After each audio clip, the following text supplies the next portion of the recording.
Persidangan gugatan warga adat Paso berlanjut pekan depan.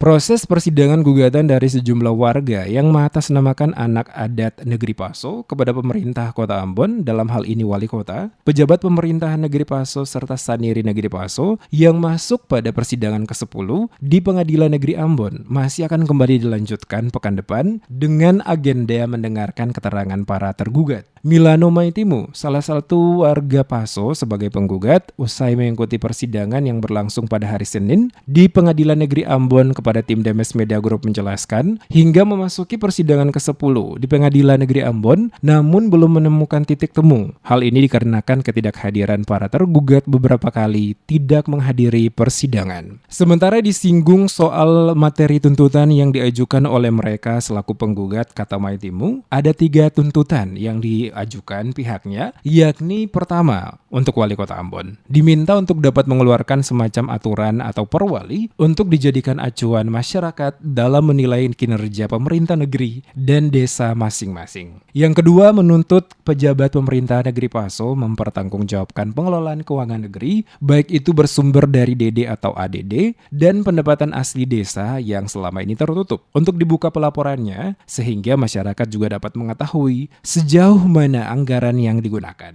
Dan yang ketiga dari isi tuntutan yang diajukan adalah kepada seluruh saniri negeri Paso agar dapat segera menetapkan Sinau sebagai satu-satunya mata rumah parenta di negeri Paso guna mempercepat pengangkatan Raja Definitif negeri Paso, sehingga roda pemerintahan pada negeri Paso dapat dipimpin langsung oleh Raja Definitif. Jadi dalam sidang ini tuntutan kita 3. Wali kota harus mengeluarkan aturan perwalkot atau apapun itu yang dapat dipakai sebagai acuan masyarakat untuk menilai kinerja pemerintah negeri dan desa masing-masing.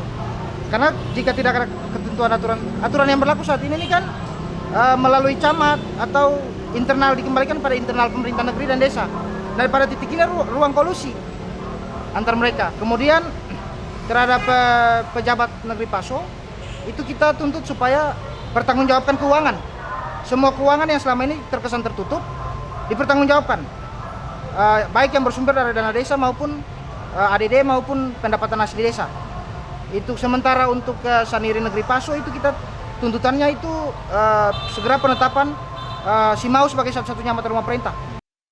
Lebih lanjut dikatakan Maitimu sesuai agenda persidangan pada pekan depan, yaitu mendengarkan jawaban dari masing-masing tergugat, baik itu yang mewakili wali kota, pejabat pemerintah negeri Paso, maupun saniri negeri Paso terkait isi tuntutan dari penggugat.